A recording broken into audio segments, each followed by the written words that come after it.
आदिवासी युवा जागरूक होंगे और आने वाले समय में युवा नेतृत्व की तैयारी करेंगे तो निश्चित इस समाज की दशा और दिशा बदलेगी। इस बात की मैं गारंटी देता हूं आप लोगों को। आज राजनीति का नाम लेते हैं तो हमारे आदिवासी समाज में नकारात्मक बातें होने लगती है, लेकिन आप लोगों को बता दूं कि हमारे देश की एक लोकतांत्रिक व्यवस्था है और इस व्यवस्था में आपको हक चाहिए, आपको नियम और नीतियां बनानी है। तो आपको इस देश की लोकतांत्रिक व्यवस्था के भीतर, चाहे विधानसभा की संस्था हो चाहे लोकसभा के अंदर हो, आपको घुसना पड़ेगा और उसके लिए आपको चुनाव में भाग लेना पड़ेगा। अभी आने वाले समय में पंचायत चुनाव आने वाले हैं, 2023 और 24 में लोकसभा और विधानसभा के चुनाव आने वाले हैं, लेकिन हमारे युवाओं को उसके लिए 6 महीने पहले नहीं, कम से कम 3 साल पहले तैयारी करनी होगी। अगर 3 साल पहले 2 साल पहले तैयारी करती तो मैं इस बात की गारंटी लेता हूं कि आपको, आपके नए, हमारे समाज के नए युवा बेटियों को विधानसभा और लोकसभा के अंदर घुसने से दुनिया की कोई ताकत नहीं रोक सकती। लेकिन उसके लिए आज जो हम सोशल मीडिया पे देख रहे हैं, आदिवासी समाज का युवा सिर्फ आदिवासी समाज का विरोध करने के लिए जाना जा रहा है। जो मुद्दे हैं, आज महंगाई, मीठा तेल 200 रुपए की किलो के पार हो गया है, डीजल पेट्रोल के भाव देखो तो 120 से पार हो गया है। आज हमारे आदिवासी भाई बहन मजदूर करने के लिए पिकअप पे भर भर के जाते हैं, उनको 150-200 रुपए से ज्यादा की मिनिमम मजदूरी नहीं मिल पा रही है। इन मुद्दों पे चर्चा करने के लिए कोई तैयार नहीं है। क्या हमारे समाज की युवा, ये ऐसे युवा जो एक दूसरे के प्रति टीका टिप्पणी करते हैं, एक दूसरे की बुराई करने में समय की बर्बादी कर रहे हैं, इस समाज का, देश का विकास कर पाएंगे या आदिवासियों का भला कर पाएंगे? अपने दिल में हाथ रख के पूछिए आप लोग, कभी भला नहीं कर सकते ये लोग। अगर समाज का भला करना है, समाज को नेतृत्व देना है, तो आप लोगों को एक दूसरे के कंधे से कंधा मिलाकर आगे बढ़ना पड़ेगा। वरना ये गलत फहमी में नहीं रहना कि मैं इसको गाली दूंगा, इसकी बुराई करूंगा और मैं आने वाले समय में विधायक और सांसद बन जाऊंगा, इसकी गलत फहमी में कोई नहीं रहे। आज प्रदेश में आदिवासी बेटियों को 10-10 फीट गहरे गड्ढे में गाड़ दिया जाता है, आदिवासी बेटों को पिकअप पे पीछे घसीट कर बांध कर मार दिया जाता है। और हमारे समाज के युवा सत्ता पक्ष के खिलाफ आवाज उठाने की बजाय एक दूसरे की टांग खींचने में अपना समय बर्बाद कर रहे हैं। क्या ऐसे लोग समाज का भला करेंगे? नहीं कर पाएंगे।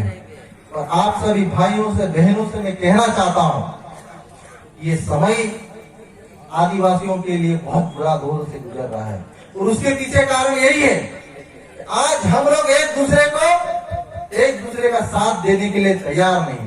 आज आदिवासी समाज में कितने बड़े बड़े उद्योगपति हैं आप लोग सोचिए, एक भी बड़ा उद्योगपति आदिवासी समाज में हमारे जिले में, प्रदेश में नहीं मिलेगा।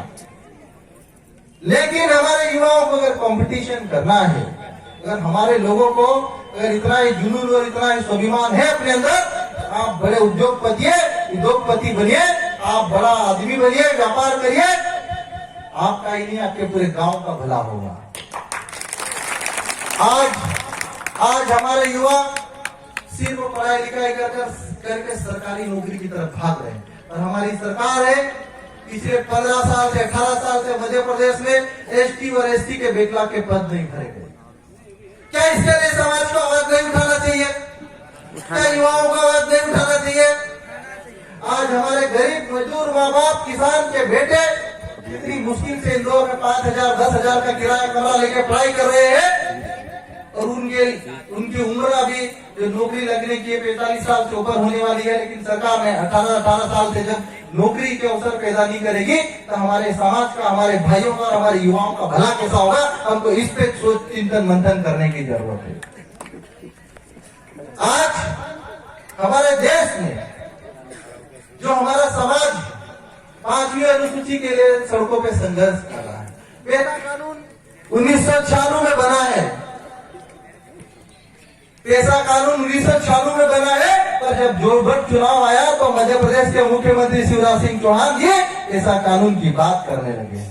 लेकिन ये 18 साल तक कभी मामा ने कभी पैसा कानून की बात नहीं करी। ये हमारे आदिवासी भाइयों को समझने की जरूरत है, अरे जानने की जरूरत है कि युवा नेतृत्व की जरूरत क्यों है। आप विरोध करिए, लेकिन मुद्दों का विरोध करिए। मदन मासियल जी ने कहा, हमने आज हमारे इस कार्यक्रम में सभी समाज के, सभी जातियों के, सभी धर्म के, सभी पार्टी के लोगों को आमंत्रित किया, और इसीलिए किया क्योंकि मतभेद हो सकते हैं, अपने विचार अलग अलग हो सकते हैं, लेकिन मन में भेद नहीं होना चाहिए। ये विश्वास के साथ हमको चलना पड़ेगा और हमारा काम है जोड़ना। आज सोशल मीडिया पर कई ऐसे लोग अफवाह फैलाते हैं कि देश 2 भागों में टूट गया, देश 3 भागों में टूट गया, देश 4 भागों में। मैं आप लोगों को कहना चाहता हूं, देश एक विचारधारा है और विचार कभी टूटते नहीं है, विचार हमेशा अमर रहते हैं। कई लोग सोशल मीडिया पे देश के बारे में देश असली देश नकली की बात करते हैं। देश तो विचारों की एक क्रांति है और क्रांति हमेशा ओरिजिनल होती है, कभी नकली क्रांति नहीं हो सकती है। ये जरूर है कि असली और नकली की परिभाषा लिखने वाले लोग खुद नकली हो सकते हैं। आज ये मेरे मनावर विधानसभा क्षेत्र के हमारे उमरबंद ब्लॉक के इस लुलेरा बुजुर्ग में जो एक कार्यक्रम आयोजित किया, यहाँ की पंचायत की कमेटी ने जवान सिंह सरपंच के नेतृत्व में, और यहाँ के हमने इस कार्यक्रम की जो 20 सदस्य कमेटी बनाई है, उन्होंने कितनी कड़ी मेहनत करी इस छोटे से गांव में। आप लोग जान सकते हैं, इसे कहते हैं युवा नेतृत्व। इन्होंने करके दिखाया। आज इस छोटी सी जगह पे इतना बड़ा आयोजन करके दिखाना, इसे ही कहते हैं युवा नेतृत्व। और मैं आप सभी से यही अपेक्षा करता हूँ कि जब आप लोग के पास सोच बड़ी होगी, विजन होगा, दूरदृष्टिता होगी, तो आने वाले समय में 2023 में विधानसभा के अवसर हो, चाहे 2024 में लोकसभा के अवसर हो, आप लोग भोपाल और दिल्ली पहुंचेंगे। ये मैं आप लोगों से कहना चाहता हूँ, लेकिन उसके लिए हमारे पास अनुशासन भी होना पड़ेगा। हमको अनुशासित रहकर भारत के संविधान में बाबा साहब अम्बेडकर ने जो हमको अधिकार दिए हैं, जयपाल सिंह मुंडा जैसे आदिवासी नेतृत्वकर्ताओं ने हमको जो संविधान में अधिकार दिलाए, हक दिलाए हैं, उन हक और अधिकार को लेना है, हमको अनुशासन में रहना पड़ेगा।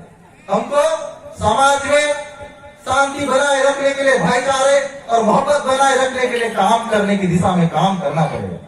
हमारे शिवभानु मंडल जी ने कहा है कि भारतीय जनता पार्टी और आरएसएस से जुड़े कई संगठन देश के बारे में धर्मांतरण का आरोप लगाते रहते हैं। मध्य प्रदेश के मुख्यमंत्री शिवराज सिंह चौहान को इस मंच से ऐलान करता हूँ, मामा, देश के आपकी सरकार है और आप मुख्यमंत्री हैं, देश के किसी भी युवाओं का धर्मांतरण में आज तक के रिकॉर्ड में एक का भी नाम आया हो तो मुझे बता दीजिए। किसी का नाम नहीं आया। पिछले दिनों शिवराज सिंह मामा ने देश के ऊपर आरोप लगाया कि इस संगठन में तो विदेश से पैसा मिलता है। मामा, शिवराज मामा, मैं आपसे कहना चाहता हूँ, जितने भी युवा हमारे मंच में देश के कार्यक्रमों में आते हैं, अपना पैसा खर्च करके आते हैं, अपनी मजदूरी का, अपने खून पसीने की कमाई खर्च करके ये देश के कार्यक्रमों में आते हैं। तो किसी के मार के लाल की हिम्मत नहीं कि इनको कोई भेटा सके, इनको कोई रोक सके। आज ये देश की आवाज, जैसे कि शुरुआती वक्ताओं ने कहा है कि ये देश की आवाज भोपाल से लेके दिल्ली तक जा रही है मेरे भाइयों। और ये आदिवासी प्रदेश के आदिवासियों की आवाज नहीं बना है संगठन, ये सिर्फ आदिवासियों का ही नहीं है, प्रदेश के गरीब, मजदूर, किसान, सभी वर्गों के गरीबों की आवाज बना है। तो आज इस संगठन के ऊपर प्रदेश की नहीं, देश की एक एक इंटेलिजेंस की एजेंसियां हमको वाच करती है। तो हम चाहते हैं कि इंटेलिजेंस एजेंसियां केंद्र सरकार और राज्य सरकार को बताए कि आदिवासी क्षेत्रों की हकीकत क्या है। आपने स्कूलें तो खोल दिया आदिवासी इलाकों में, लेकिन पढ़ाने के लिए टीचर नहीं भेजे। आपने अस्पताल तो खोल दिया आदिवासी क्षेत्रों में, लेकिन इलाज करने वाले डॉक्टर नहीं भेजे। एक एक डॉक्टर के भरोसे आपने अस्पतालें छोड़ दिए, एक एक मास्टर के भरोसे आपने ये शालाएं छोड़ दी, स्कूलें छोड़ दी। तो क्या ऐसे में आदिवासी इलाकों का भला होना है? नहीं होना है। आदिवासी क्षेत्रों में इसके बारे में कई बार भ्रम फैलाया जाता है कि ये संगठन सिर्फ आदिवासियों की बात करता है। लेकिन मैं आप लोगों से मैं कहना चाहता हूं, ये संगठन आदिवासी हो चाहे गैर आदिवासी हो, किसी के साथ भी अन्याय और अत्याचार होगा तो हम उसके साथ खड़े रहेंगे, मैं वादा करता हूं मेरे भाइयों। और हमारा किसी भी समाज से, किसी भी धर्म से, किसी भी जाति से कोई विरोध नहीं और कोई मनभेद नहीं। हम लोग अपने समाज के, हर समाज के अपने अपने संगठन होते हैं और अपने अपने हक और अधिकार के लिए एकजुट होकर अपने समाज के विकास के लिए काम करते हैं। वैसे ही ये सामाजिक संगठन जय आदिवासी युवा शक्ति संगठन काम करता है। आज इस कार्यक्रम में मध्य प्रदेश के कई जिलों से हमारे युवा आए। एक भी युवा ने यह नहीं कहा कि डॉक्टर साहब हम आपके विधानसभा में इतनी दूर जाए, हमारी गाड़ी का डीजल के लिए पैसा दे दो, हमारे लिए खाने की व्यवस्था कर दो। ये युवाओं का जुनून है जो बिना पैसे और बिना खर्च मांगे हम लोगों से इतनी दूरी चलकर, हजारों किलोमीटर की दूरियां चल इस मंच के नीचे आता है। और इस मंच के नीचे आने का फायदा ये हुआ कि आज डॉक्टर हीरालाल अलावा ताकतवर नहीं हो रहा है। इस मंच के नीचे आने से आज प्रदेश के और देश के आदिवासियों की आवाज ताकत हो रही। मेरे भाइयों, ये बात समझने की जरूरत है। और मैं उन युवाओं से कहना चाहता हूं कि जो सोशल मीडिया पे एक दूसरे के खिलाफ, क्या आदिवासी ही सोशल मीडिया चला रहे? क्या आप देखिए, गैर आदिवासी समाज के भी लोग सोशल मीडिया चलाते हैं, लेकिन कभी एक दूसरे का विरोध करते हुए दूर दूर तक नजर नहीं आते।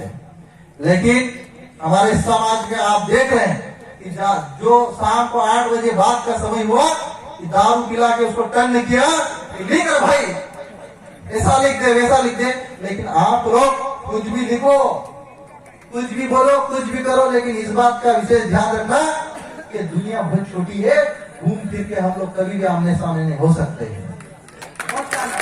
और जब सामने हो,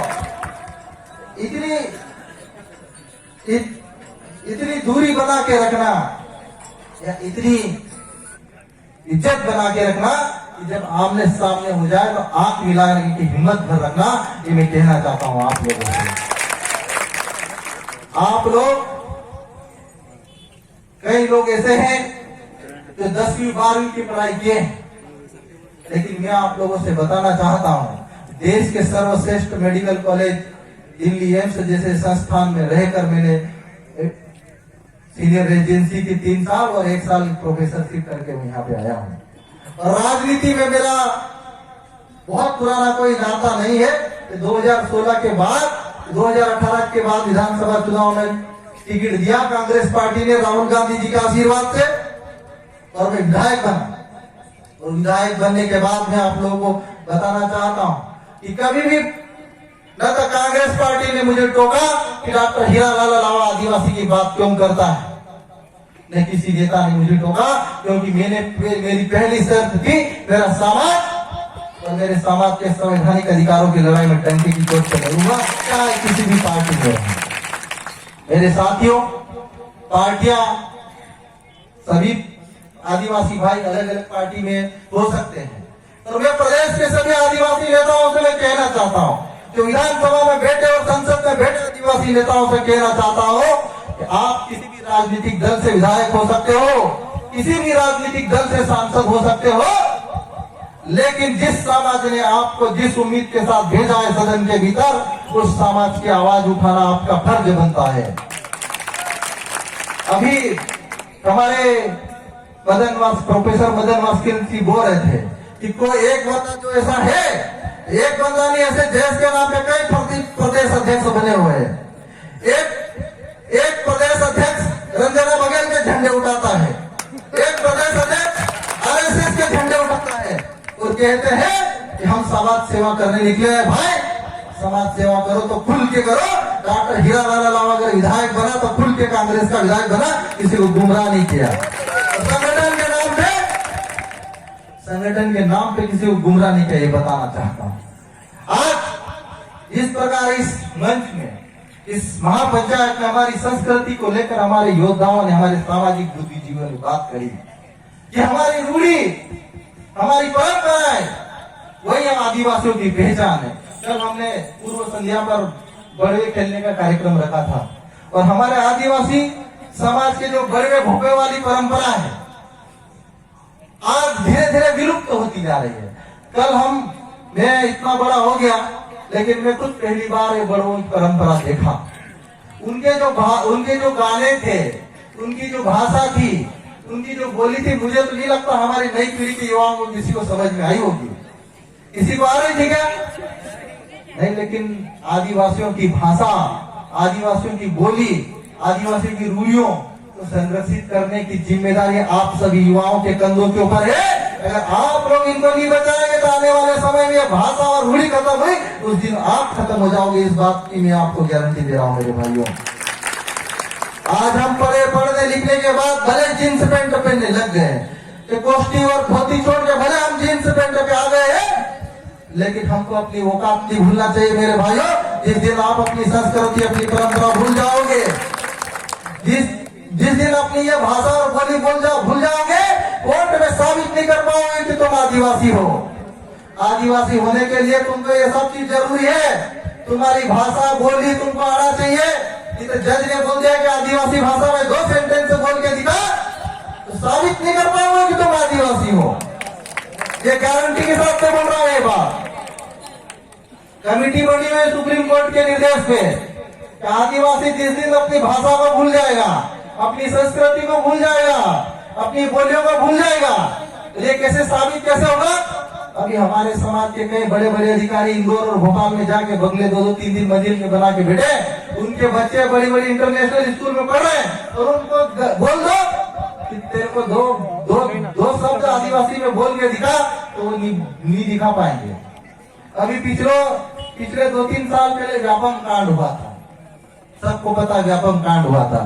तो अब हमारे धार जिले की मैं बात बता रहा हूँ। कोई बघेल सरलिंग लिखता है, कोई वर्मा लिखता है, कोई ठाकुर लिखता है। अब वो बघेल रीवा में भी राजपूत ठाकुर होते हैं, तो रीवा में भी उधर कोई राजपूत वर्मा जी लिखते हैं।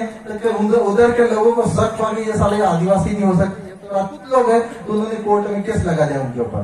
तो उस केस से अभी तक बरी नहीं हो पाए वो लोग, क्या आदिवासी है कि नहीं आदिवासी। ये संस्कृति, अपनी परंपरा, अपने रीति रिवाज और अपनी बोलियां, इसको संरक्षित करने की जिम्मेदारी इन युवाओं के कंधों पे है। और हमको वही नेतृत्व चाहिए जो हमारे आदिवासियों को बचा के रखे। जंगल जमीन की लड़ाई भले बिरसा मुंडा ने शुरू करी थी, भले टंटा भील ने शुरू करी थी, भले काजिया नायक और भीमा नायक ने शुरू करी थी, भले राणा कुंजा भील ने शुरू करी थी, लेकिन इस लड़ाई को खत्म करने की जिम्मेदारी नई पीढ़ी की, नई जनरेशन के आदिवासी युवाओं के कंधों पे है मेरे भाइयों। इसीलिए जैस महापंचायत की जरूरत है। फेसबुक पे रोने से राज नहीं मिलेगा, फेसबुक पे गाने से राज नहीं मिलेगा। बिरसा मुंडा की तरह संघर्ष करना पड़ेगा, टंटा भील की तरह लड़ाई लड़ना पड़ेगा, तब जाके आदिवासी राज आएगा मेरे भाइयों। फेसबुक पे चीखने चिल्लाने से हमको आदिवासी का राज नहीं आने वाला है, आदिवासी सरकार नहीं बनने वाली है। उसके लिए हमको रणनीति बनकर जमीन के मैदान में मोर्चा संभालना पड़ेगा। हमारे आदिवासी भाइयों के सुख दुख में, दर्द में समझना पड़ेगा। मुझे पता है मध्य प्रदेश में जब हमारी सरकार थी, 15 महीने की सरकार थी, तो मैं आप लोगों को बताना चाहता हूं कि कमलनाथ जी से मैंने हर आदिवासी मुद्दों पर कमलनाथ जी से बहस करी, चर्चा करी और आदिवासियों को हक और अधिकार दिलाने की बात करी। आदिवासी दिवस पे 9 अगस्त को जो छुट्टी घोषित कराई थी, वो डॉक्टर हीरालाल लावा के कहने में मध्य प्रदेश में शुरुआत करी। 9 अगस्त में जो मध्य प्रदेश सरकार से हमने 25-25 हजार मिले थे, 1-1 लाख रुपए 1-1 विकास खंड में दिलाए थे, और डॉक्टर हीरालाल लावा के कहने पे दिलाए थे। और मैं आप लोगों से यह भी भरोसा देना चाहता हूं, क्या है कि सरकार बनाने के लिए 116 विधायक चाहिए। कितने? 230 की विधानसभा में कितने विधायक चाहिए? अगर आप लोग 116 नहीं 110 की विधायक बना के, हम आदिवासी सरकार बना के दिखा देंगे। आप लोगों से मुआवजा करना है, लेकिन हम एक दूसरे की टांग खींचकर, एक दूसरे की बुराई कर कभी आगे नहीं बढ़ पाएंगे, ये हम लोग को समझना है। और जब तक हमारे युवा राजनीति में जाकर विधानसभा में नहीं डालेंगे, जयपाल सिंह मुंडा जैसे आदिवासी समाज को नेतृत्व नहीं करेंगे, लिख के दे दो, आदिवासियों को कोई हक और अधिकार नहीं दिला सकता है।